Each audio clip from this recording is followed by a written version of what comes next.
just to pick up on where we left off last time. We were talking about a small system A in contact with a large heat reservoir A prime, and we are going to look at, we're going to analyze what happens if that reservoir absorbs some small amount of heat from system A. In fact, no matter how much heat it absorbs, it's not going to make that any difference in the reservoir because it has so many more degrees of freedom than system A has.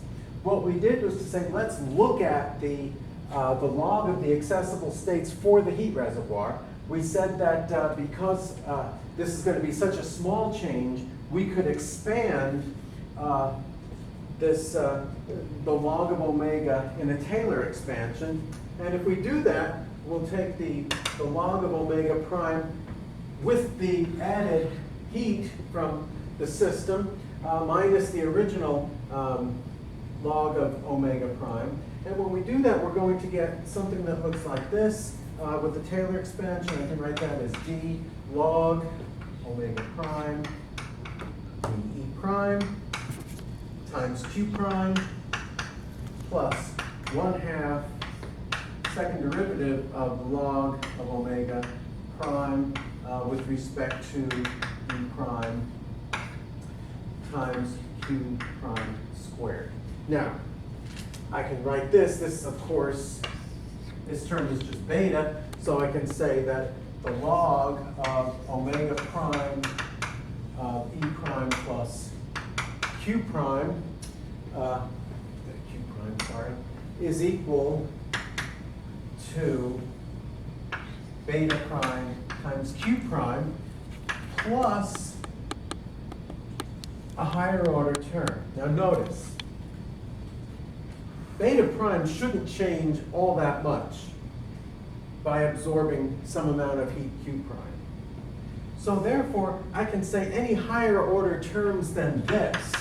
So this term of 1/2 d beta prime, dE, etc., is negligible. We're just going to forget about it. And so I can write this then as equal to beta prime q prime, or if you like, q prime divided by kt prime. So this presents us, this is very nice, it presents us with a fundamental relationship between an entropy change, which is that on the left-hand side, and the absolute temperature. And we can write this then, delta S, I can write as q prime divided by t prime for a heat reservoir. Because if I move the k to the left side, I have k log omega, which of course is delta S, or delta S prime, if you will. So this is a very nice, simple expression for the entropy change of the heat reservoir.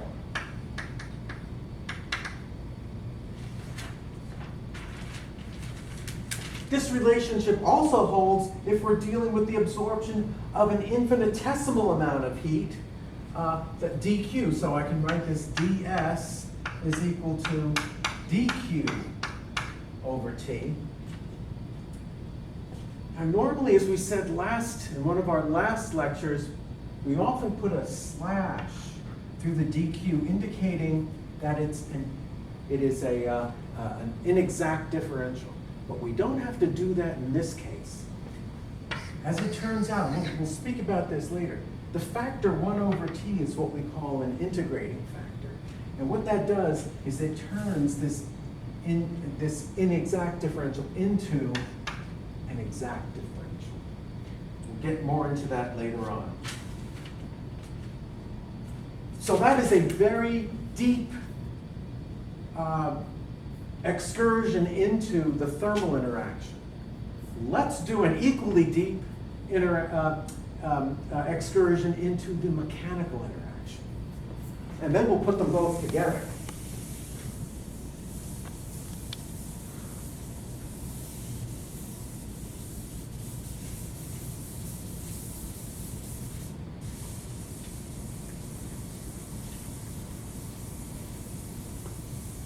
Now you might recall when we talk about the interaction between macroscopic systems, if we want to talk about not the heat term, but the work term, to make it really simple in terms of the first law. We talk about a change in the external parameters of the system. External parameter could be volume, it could be an external electric field, a magnetic field, a number of other things.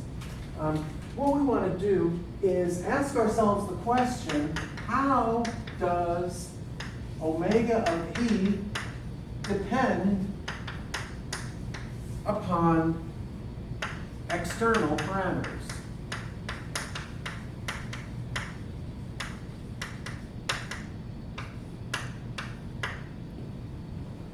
Let's see if we can answer that. Let's make it really simple to start with. Let's allow our system to have only one external parameter. We'll call it little x, and it's free to change. The number of states accessible to the system in the energy range E to E plus dE is going to be dependent upon that external parameter. And so omega then, the number of accessible states, will also be proportional not just to the energy, but also to that external parameter as well. So let's look at, again, this rather simple situation. Suppose x, this external parameter, goes from x to x plus dx. So it changes slightly. The energy of every macro state, or every micro state in the system, we'll call it E sub r, is going to change because of that change. And so we might write that as dE sub r dx times dx. So that would be a measure of how much the energy of that microstate would change. Now, secondly, I'm going to bring a new variable in here, but it's going to be related to an old variable. I'm going to use the term omega sub capital Y of E and X. This number refers to the number of states that have an energy between E and E plus delta E when X is equal to X. And the derivative der dx will have a value between y and y plus dy. In other words, if you think about what we talked about in an earlier lecture, this y and y, this has something to do with a generalized force associated with the external parameters. We'll show you how it relates when we get there. So we can write that the total number of states, omega of E and X, is equal to the sum over Y, omega sub Y of E and X. Summing over all possible values of Y. Now, we're going to let sigma of E, oftentimes we call sigma the density of states.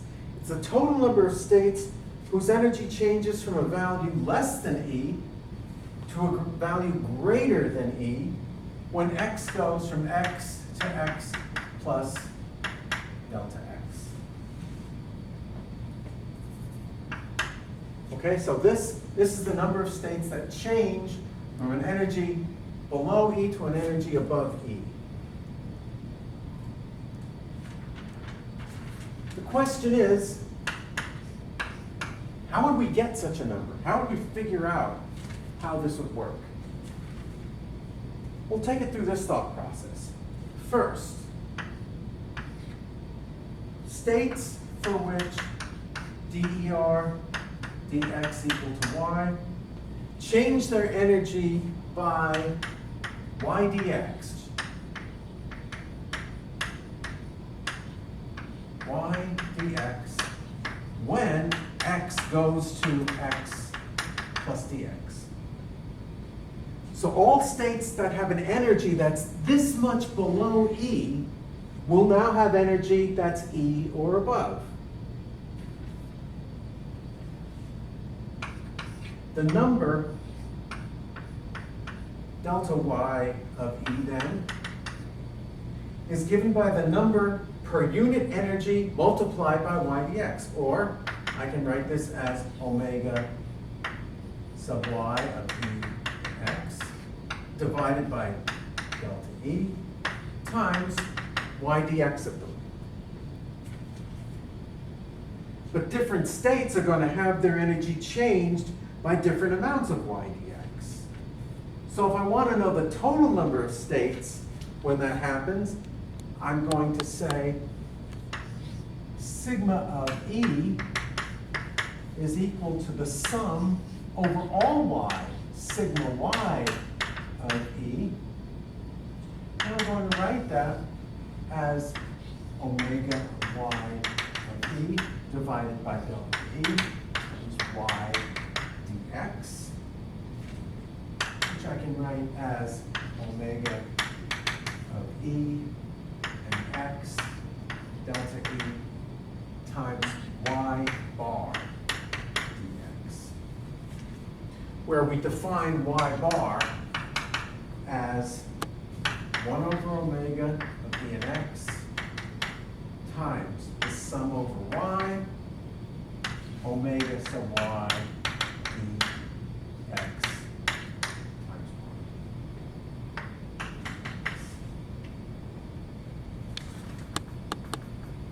But since y is equal to dE sub r dx, y bar then is equal to dE sub r dx, which is equal to minus what we used to call the mean generalized force.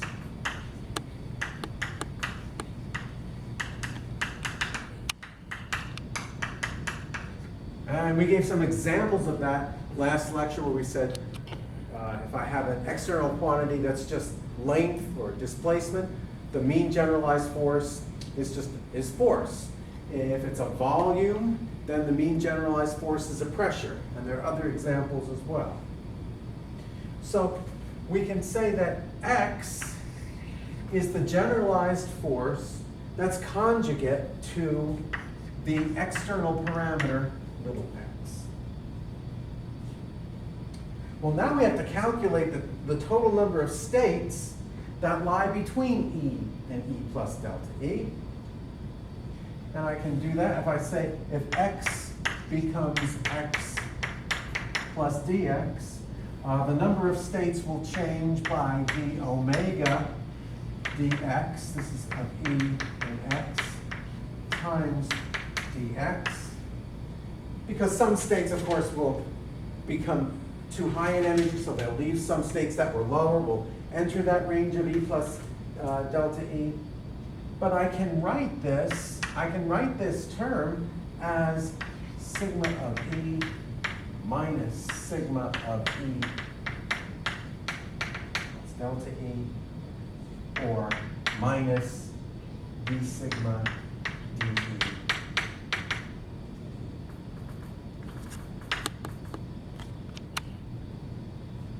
What that says then is d omega of E and x dx is then equal to minus d omega dE times y bar, which minus omega dy bar dE. Let's divide both sides by omega of E, and I'm going to get that d log of omega of E and x divided by x is equal to minus d log omega of E and x dE times y bar minus dy bar dE. Now notice, this term is going to be negligible compared to this term by a ton. So we're going to neglect this second term completely. And what this says then is that I can write d log of omega E and x with respect to my external parameter x. I can just write that as beta times my generalized force, or if you like, minus beta times y. This is the one I want to take to the bank. Very nice expression, a statistical expression over here. If I take the derivative of the log of the number of accessible states with respect to that particular external parameter, I get beta, that term that has the absolute temperature in it, times the generalized force. If I have more than one, we said let's do this really simply with one external parameter. Suppose we have more than one. Very simple. All I have to do, I can say d log omega dx sub alpha, where I have maybe alpha of these guys, I can write as beta x bar alpha. And that will be true for each term. So we have another nice expression. This deals with our external parameters. The earlier one that we derived deals with a thermal interaction. This deals with a mechanical interaction. And of course, what we want to do now is look at what happens if we put both interactions together.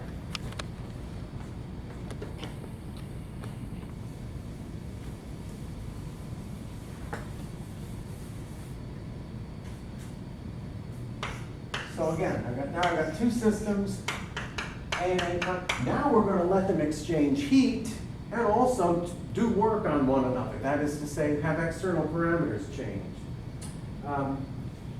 So system A has energy E, system A prime has energy E prime.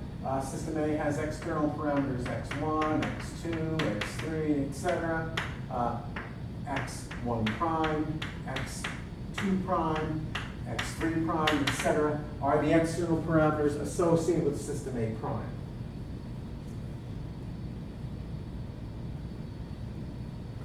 So if I combine these two systems, for sure, E prime, this would be equal to, let's say this is isolated from the rest of the universe, this is equal to the total energy of the combined system, or the universe that sits in.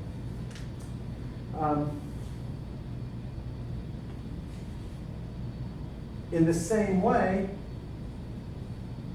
the parameters x prime are functions of the parameters of x. So for example, we can say the following. Suppose my one external parameter is the volume, V and V prime.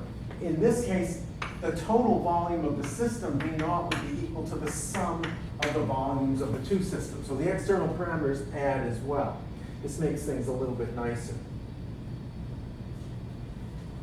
Now we expect that the total number of accessible states of the system, we'll call it E, and then x1 all the way to x, however many xn, will have a very sharp maximum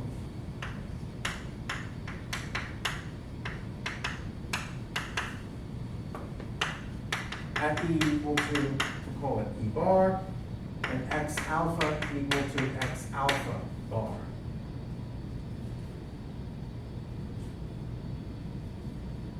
Now, let's consider an infinitesimal process, quasi-static, whereby A is brought into contact with A prime, and we allow the two systems to interact. What should happen? Well, first of all,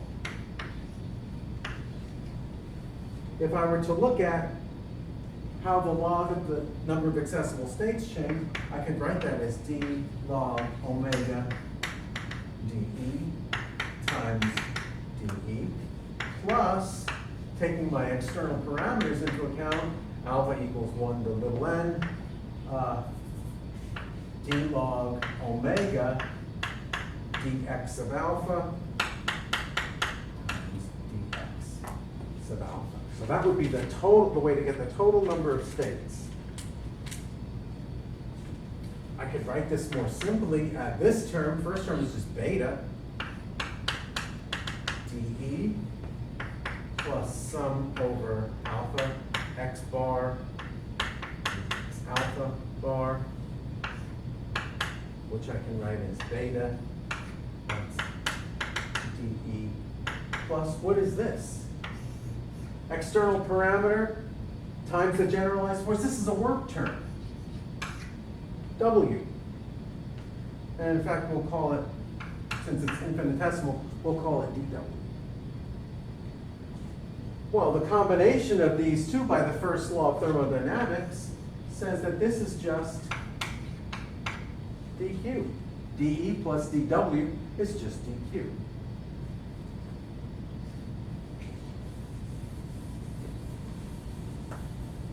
Well, isn't that nice? Because now I can say, look,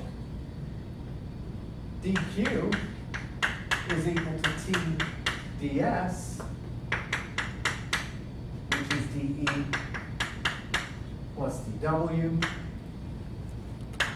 Therefore, I can say ds is equal to dQ over T.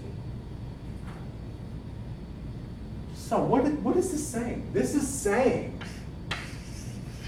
that even if we let the external parameters change, it will have no bearing on the entropy of the system. So this law, this ds equals dq over t, holds even in a case where we have a mechanical interaction of some type as well as a thermal interaction. By the way, the special case, a situation where dq is 0 is called an adiabatic process. That's a process in which no heat enters or leaves the system. So all of the change in energy has to do with work. Also, dq is 0, of course. That means also that ds is also 0 for a quasi-static adiabatic process. Can you think of an example where this would not be the case?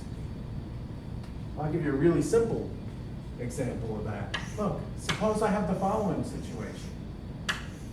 Suppose I have a thermally insulated container, and I've got gas on one side of the container, gas molecules, and I've got a partition and nothing on the other. Now, if I remove the partition, notice, this is thermally insulated, thermally isolated, I'm not adding any heat to the system. I'm also not doing any work on the system. That's beside the point. But notice what happens. If I remove the partition, of course this gas is going to fill the entire container. And of course the entropy is going to change, because I have twice as many accessible states. But that's because this is going to happen instantaneously. This is a spontaneous process. This is not quasi-static, and it doesn't then fall under the guise of this equation.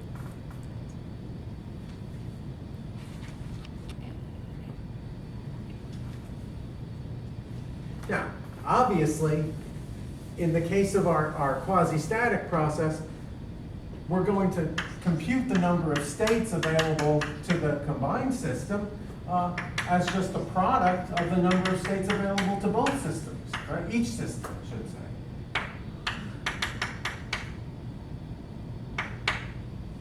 Like so. E naught and D naught. Suppose I take the log of each term. So I get d log omega naught is equal to d times the log of omega plus the log of omega prime. If I want to maximize it, I'm going to set that equal to 0. Notice what happens. I can write this as d log omega dE times dE plus d log omega times, in this case, dV is my external parameter, times dV. This is just beta dE plus beta times, this is my generalized force, which is a mean pressure, dV.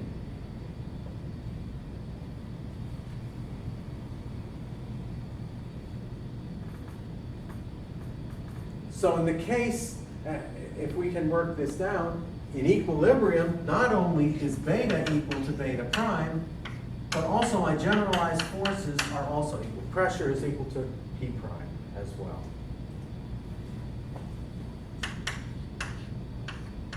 In equilibrium.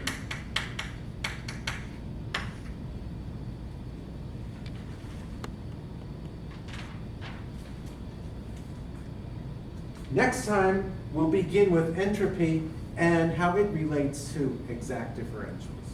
Thank you.